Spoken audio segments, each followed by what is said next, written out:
Hello students and welcome to Nursing 114, Management and Professional Concepts. Today we will focus on Unit 1, which is associated with the end of program student learning outcome number 6, leading the multidisciplinary healthcare team to provide effective patient care throughout the lifespan. The required reading for this unit is covered in Chapter 17 of the Cherry and Jacob book. Learning objectives are as follows. Compare and contrast characteristics, roles, and responsibilities of leaders and managers. Apply key concepts to the change process. Develop strategies to improve responses to change. Analyze styles of management and cite advantages and disadvantages of each. Describe strategies of motivating others in nursing practice. Discuss how the use of power and empowerment can be utilized in nursing leadership and management. This unit is foundational to the course because as RNs, you have an obligation to be a leader in the professional setting. It is also important for you to understand the roles and characteristics of leaders and managers. Leaders. This first unit is all about nursing leadership and management and how activities related to leadership and management are essential responsibilities for the RN. Professional nursing consists of much more than managing patient care delivery.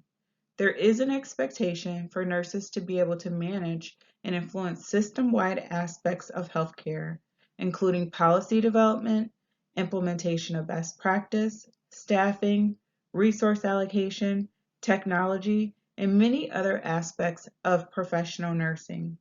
This unit presents key leadership and management concepts that will help you grow professionally. Leaders attempt to influence the beliefs, opinions, or behaviors of a person or group.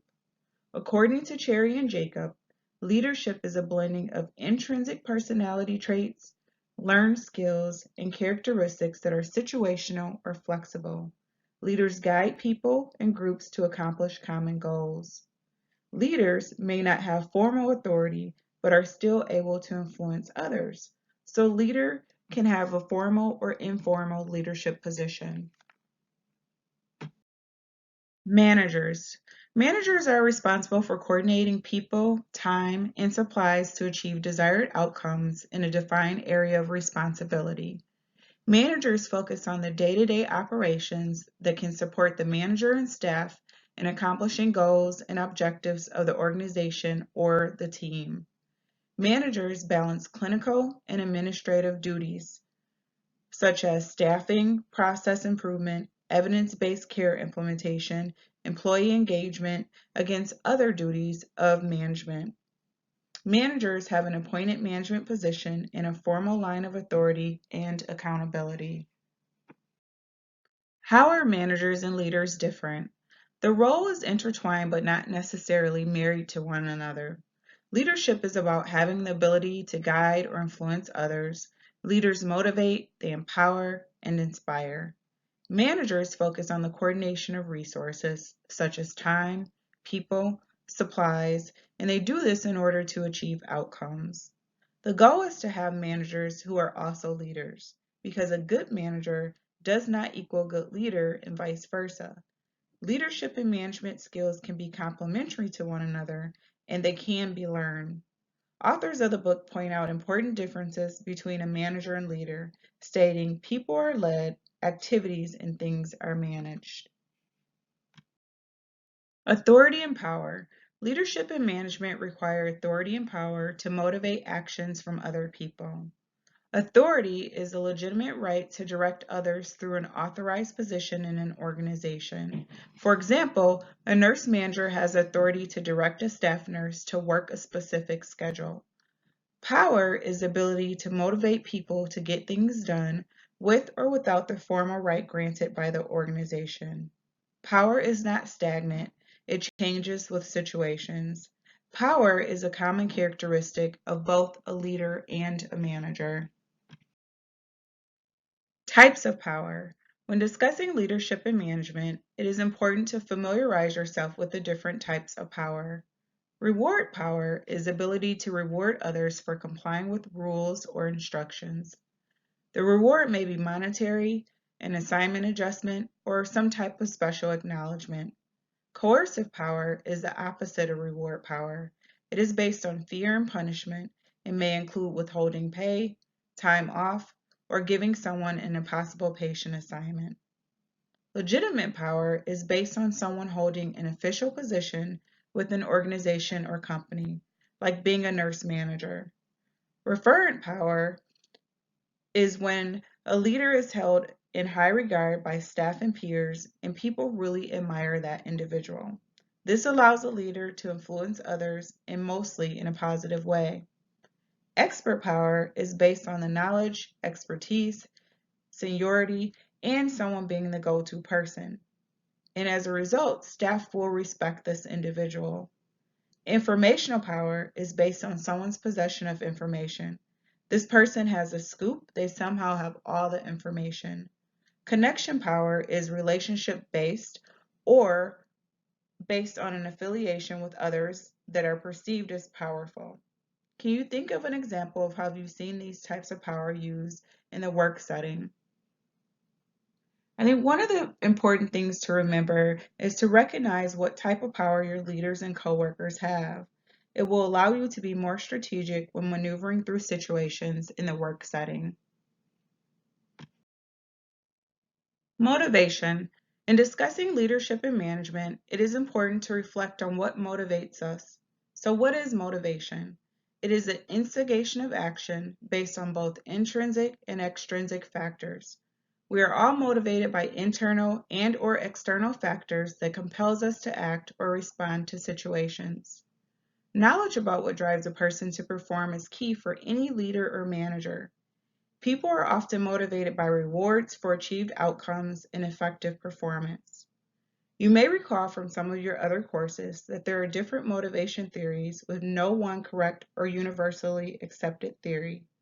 Most importantly, you should know who or what motivates you and why. Techniques to motivate others. Page 300 in the Cherry and Jacob book covers some of the different techniques to motivate others. Positive reinforcement is one of the top motivation strategies. Positive reinforcement is about recognizing someone or a group for a job well done. With positive reinforcement, you want to be specific when giving praise. You want to recognize a person or group close to the time of achievement. Be spontaneous and unpredictable. Positive reinforcement should be given for a genuine accomplishment.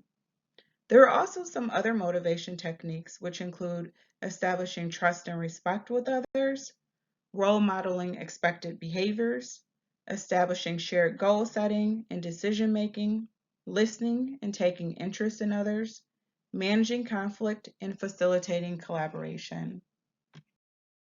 Empowerment. John Quincy Adams stated, "If your actions inspire others to dream more, learn more, do more, and become more, you are a leader."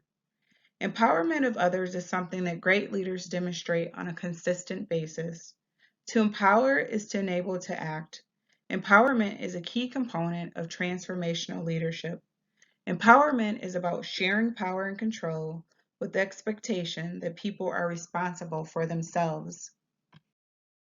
Strategies to gain empowerment for yourself that will strengthen your professional development include gaining new skills and knowledge, networking, speaking out constructively, being an advocate for patients, the nursing profession, and yourself, increasing your involvement in planning and decision making in the work setting, representation on key organizational committees, developing assertive skills, political advocacy, and then a positive image campaign. Because remember, you are not only representing yourself, you are representing the face of nursing. Power and empowerment. Remember that power is the ability to motivate people to get things done with or without the formal right granted by the organization. Empowerment is really a transfer of power to others. It is about giving others the authority to act, and empowerment is a key component of transformational leadership. In terms of power and empowerment, when can each attribute be useful and effective as a nurse? When can each be ineffective or counterproductive. And then think of examples of how you have seen power and empowerment used in the work setting or school setting. Leadership theories and styles. In some of the previous slides, we have discussed management and leadership. Now I want to take some time to discuss different leadership theories and styles. Leadership competencies and qualities are something all nurses should infuse into their professional practice. It is important to understand relevant leadership theories and styles to help you become more proficient as a leader. Leadership theories continue to evolve or change over time, moving from an emphasis on traits and style to approaches and vision setting. Past theories influence current leadership practices, as does the dynamically changing healthcare environment of today. Leadership styles. There are two types of contemporary leadership styles: transactional leadership and transformational leadership. Transactional leadership is concerned with the day-to-day operations of the facility or a work group. The transformational leader is focused on helping others embrace change, rewarding staff, guiding staff in understanding the importance of a positive work environment, and self-awareness. Transformational leaders are committed to organizational goals, and this type of leader can clearly communicate vision and direction. Transformational leaders focus on empowering the work group to accomplish goals. They bring meaning and challenge to work, yet they ensure staff have the appropriate resources to aid in their success. Transformational leaders are admired and emulated. They really engage with staff to take time to provide mentoring to individual staff members. Transformational leadership is the most accepted leadership theory of today, as it best fits with the changing healthcare climate. Managers who are transformational leaders tend to have higher levels of staff satisfaction and work group effectiveness. It is important to note that managers need both styles to perform at their highest level. Leadership and management skills. There are three major skill sets required for effectively leading and managing teams, which include technical skills, human skills, and conceptual skills. At the staff nurse level of management, a considerable amount of technical skill and clinical expertise is needed. Human skills focus on the ability and judgment to work with people in an effective leadership role. Conceptual skills allows the manager or leader to understand the complexities of the overall organization and recognize how management and leadership styles can help them contribute to the organization. As one advances from lower levels of nursing to higher levels within the organization, more advanced conceptual skills are needed. So your management and leadership style should be adaptable and fluid based on the goals and objectives of the organization, work group, and patient population needs. Management styles.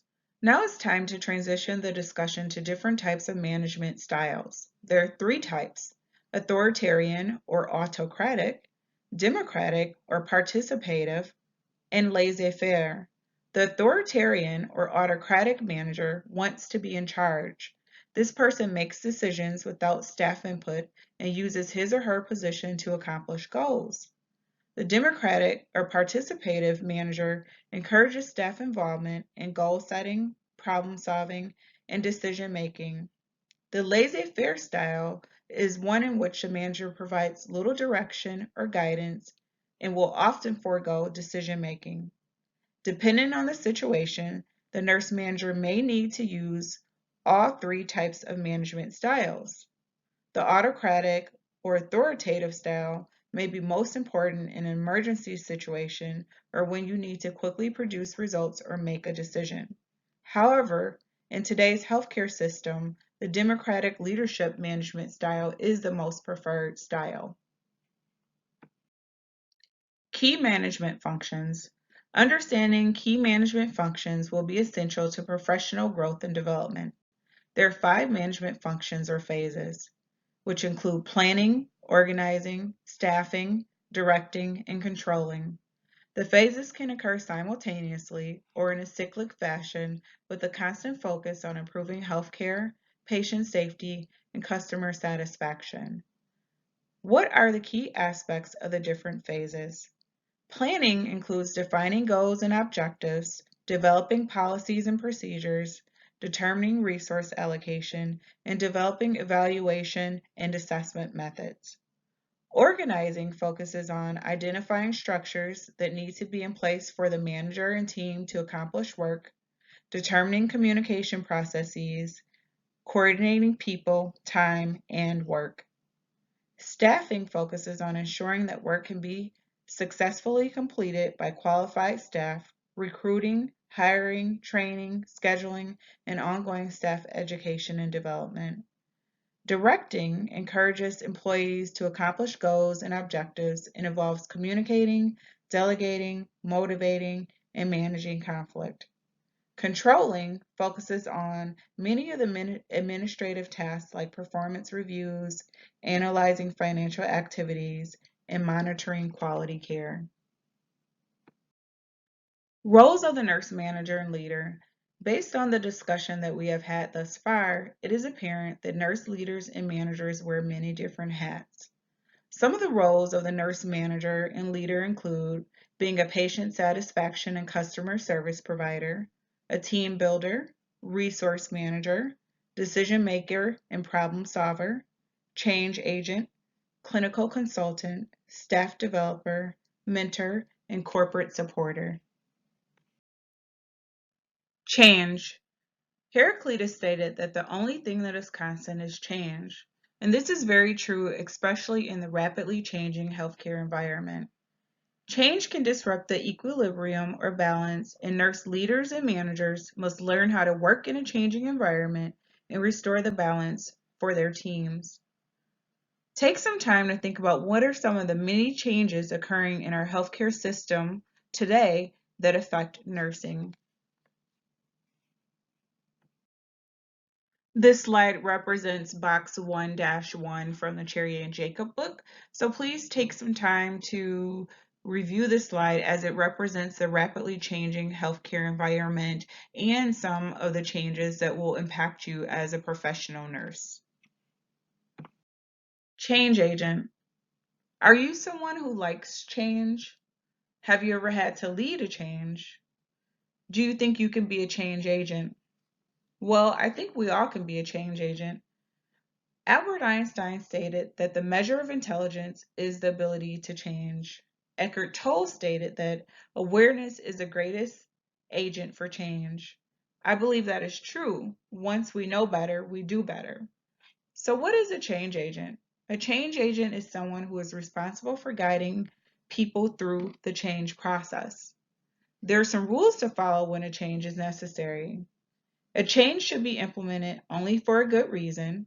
It should always be planned and implemented gradually. It should never be unexpected or abrupt.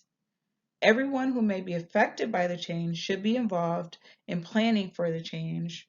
And then most importantly, education and training of all staff must be a priority to implement effective, sustainable change. Kurt Lewin is the leading theorist in change management. He developed 3 classic stages of change, which include the freezing stage, which is when a change agent promotes problem identification and encourages awareness of the need for change. The moving stage is when the change agent clarifies the need to change, explores alternatives, defines goals and objectives, plans the change, and implements the change plan.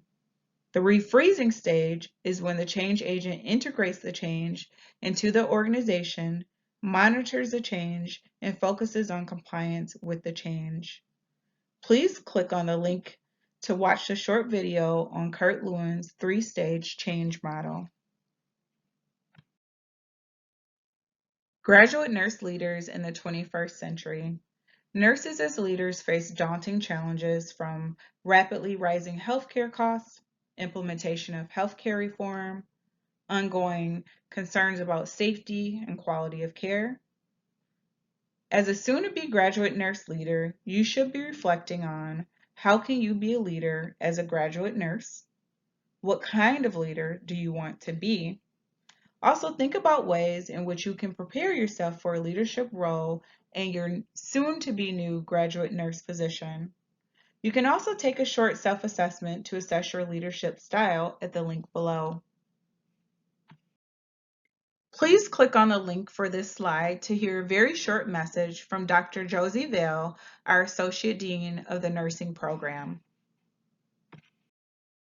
This concludes our lesson for today. One of the things that I would like you to do is to go back and review your PowerPoint slide as well as the Cherry and Jacob book. Some of the topics that are most important for review include the differences between a nurse manager and nurse leader, different management styles, the difference between a transactional and transformational leader, understanding different empowerment techniques, what are the different types of power, Lewin's stages of change, understanding the rules to follow when making a change, and then understanding strategies that motivate others.